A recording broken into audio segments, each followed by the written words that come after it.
Entrevistas que lo conectan al mundo. Así amaneció.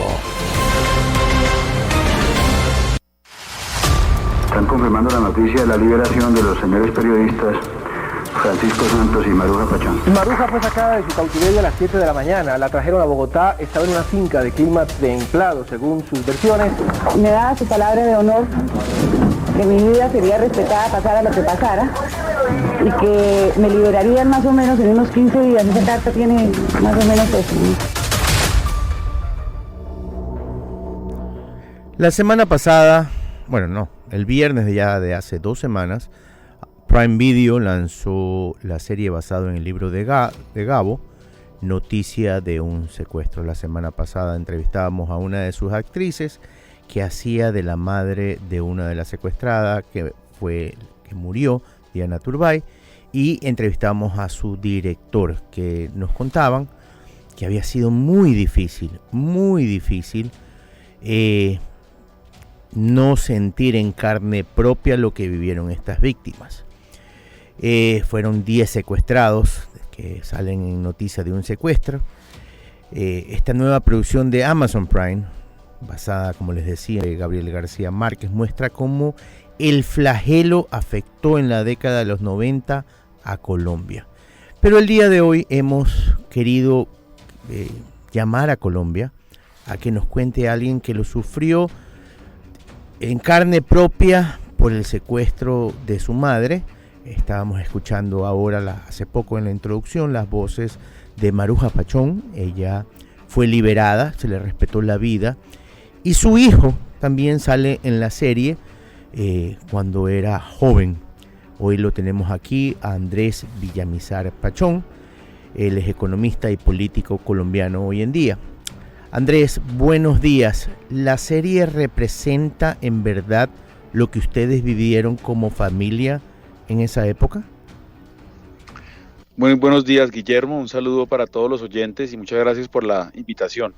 La verdad es que la serie retrata de manera muy fidedigna, muy precisa, lo que sentimos tanto los familiares de las personas secuestradas como también los propios secuestrados, como me lo ha hecho saber mi mamá. Y pues la verdad, aunque hay detalles menores, digamos, para efectos dramáticos que se han cambiado, la esencia de lo que sentimos, la esencia de lo que vivieron las familias, la esencia de lo que vivió Colombia está perfectamente retratado en esta serie, y yo quiero hacer un reconocimiento muy especial al director Andrés Wood, a los actores principales, a Juan Pablo Raba y a Cristina Omaña, a todo el elenco en general, un reconocimiento por este trabajo tan extraordinario. Mañana tenemos justamente a Cristina Omaña para entrevistarla, que hacía de tu madre. ¿Cuántos años tenías, Andrés, en esa época, y cómo tomaste la noticia del secuestro? Yo tenía 16 años, una persona muy joven, estaba en el colegio todavía, obviamente, en el bachillerato. Pues la noticia fue demoledora, aunque ya la familia nuestra había sufrido golpes muy duros. Mi papá había sufrido un atentado en el año 1986, del cual salió milagrosamente ileso, y mi tío Luis Carlos Galán, ya candidato presidencial, ya había sido asesinado en el 89, pero por supuesto nada lo prepara a uno para una noticia tan fuerte y tan devastadora, y obviamente con la incertidumbre que genera el tema del secuestro, ¿no? Que es, como lo han llamado algunos autores, una especie de muerte suspendida. Alberto, muy buenos días. María Mercedes Cuesta te saluda. Andrés Villamizar. Su padre era Alberto Villamizar. Alberto, ¿cómo fue... Sí, Andrés, ¿cómo fue el secuestro de tu madre? ¿Cómo se produjo el secuestro? Contémosles a los oyentes. Un saludo para ti, María Mercedes, un gusto saludarte. Y estoy acostumbrado a que me digan Alberto, no solamente por mi papá, sino porque mi hijo se llama Alberto. También. Entonces es bastante común. Sí, mi abuelo se llamaba Alberto, mi papá se llamaba Alberto y a mi hijo le puse Alberto. Entonces yo soy el único, el que rompió la tradición en las últimas 4 generaciones. Mira, la noticia la recibimos en esa época, pues para contexto de los oyentes y de los más jóvenes sobre todo, que me imagino que no se alcanzan a imaginar un mundo sin celulares y sin internet. Así es, eso no existía en la época. En el año 90 pues no teníamos celulares, no había internet, no había correo electrónico, el teléfono fijo era el único medio de comunicación. Nosotros nos sorprendimos, mi papá y yo, de que mi mamá no llegara esa noche, la hora normal, que era tipo 6:30, 7 de la noche, no llegó, llegaron a ser las 7:30, nada que llegaba. Mi papá llamó a la oficina a ver qué había pasado, le dijeron que había salido normal, a la hora normal, y unos minutos más tarde de haber hecho esa llamada, nos llamó el vigilante del edificio y nos comunicó de manera un poco brusca, la verdad, que había un carro igual al de mi mamá, con las mismas características, a pocas cuadras de nuestra casa, y ese carro estaba con los vidrios rotos y había un enorme charco de sangre al lado del carro. Entonces que fuéramos a ver qué había pasado. Entonces, un poco con el corazón en la mano, bajamos corriendo, mi papá, mi primo y yo, mi primo Gabriel, que es el hijo de Beatriz, que es la persona que estuvo, pues mi tía que estuvo secuestrada con mi mamá buena parte del tiempo, y salimos corriendo y efectivamente encontramos el carro con un enorme charco de sangre al lado y con los vidrios rotos.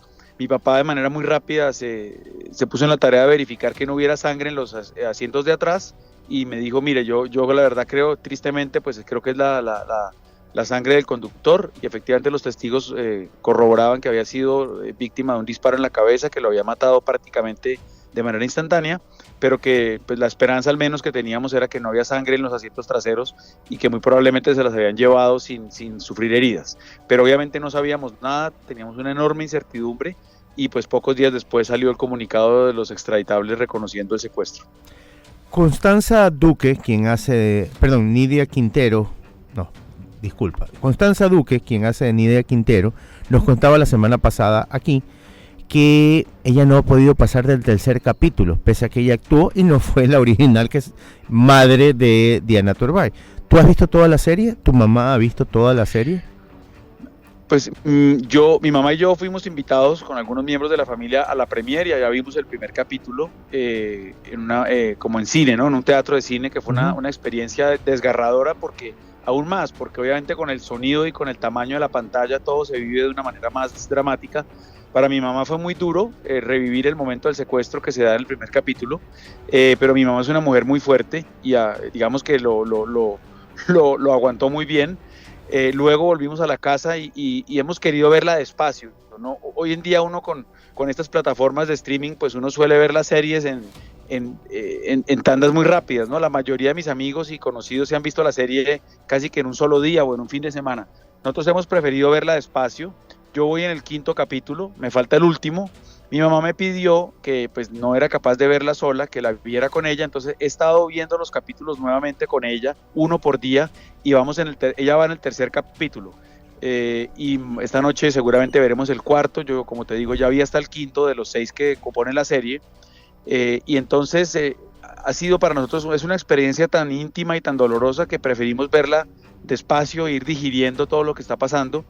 Y por ejemplo, pues para mí es muy impactante ver todo lo que pasaba adentro, y ella me dice que es muy muy parecido, muy muy bien representado lo que ella vivió adentro, y para ella es muy impactante verlo de afuera, porque ella obviamente no vivió lo de afuera, el esfuerzo de mi papá por sacarla en libertad, sacar a todos los secuestrados. Ella se lo imaginaba, pero no lo había visto, y verlo también representado, y aquí aprovecho nuevamente para hacer un reconocimiento de Juan Pablo Raba, que es un actor extraordinario, pero además una persona que ya yo considero un amigo personal, porque realmente lo que hizo y lo que ha logrado ha sido conmovedor.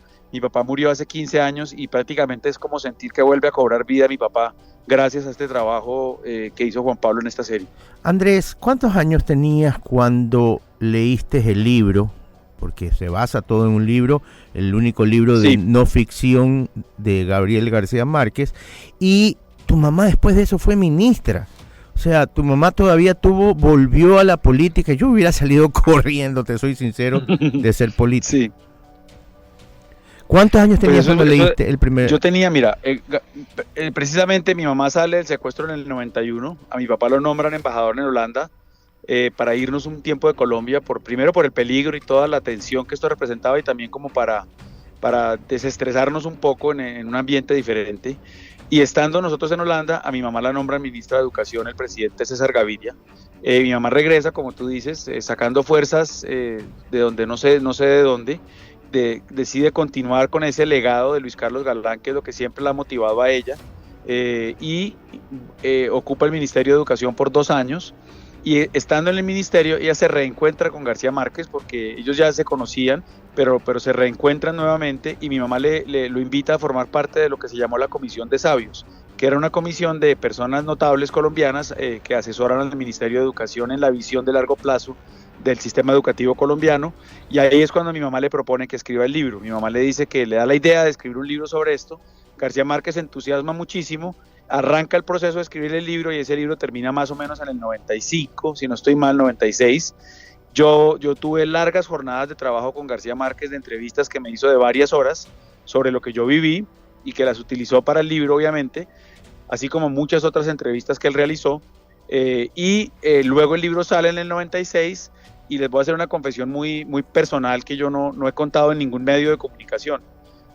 Yo empecé a leer ese libro y me derrumbé y empecé a llorar y no pude continuar, no pude pasar del primer capítulo, y fue hasta el tercer intento que pude leer el libro, más o menos unos 6 meses después de que salió publicado, ya casi para el año 97 fui capaz de terminarlo. Andrés, ¿tuviste tú reuniones, charlas, entrevistas con Juan Pablo Raba, con el director de la serie, igual tu mamá, para poder plasmar lo que sucedió realmente durante el secuestro? Sí, yo tuve varias jornadas de trabajo con Juan Pablo. Él fue supremamente cuidadoso y me buscó porque él quería representar lo mejor posible a mi papá. Y pues como te contaba que mi papá ya falleció, pues lo más cercano que él tenía era hablar conmigo. Y tuvimos largas jornadas de trabajo de varias horas. Le mostré fotos, le mostré cartas, le mostré muchos elementos personales de mi papá. Le conté cómo se movía, cómo hablaba, cómo fumaba el cigarrillo, la ropa que se ponía, etcétera, y eso lo utilizó él de manera magistral porque realmente la interpretación que hace es muy, muy cercana a la realidad, y muchas personas que conocieron bien a mi papá me han comentado lo impresionados que están con lo bien representado que estuvo en cabeza de Juan Pablo. Andrés, como sabes, el tiempo en radio es corto. Te queremos agradecer un montón. Por favor, darle un abrazo de nuestra parte a tu madre, una mujer muy valiente, que después de haber sido secuestrada, volvió a la política ya como ministra. Lo mejor para ti, y esperamos que Colombia haya avanzado lo suficiente para que esto no vuelva a ocurrir.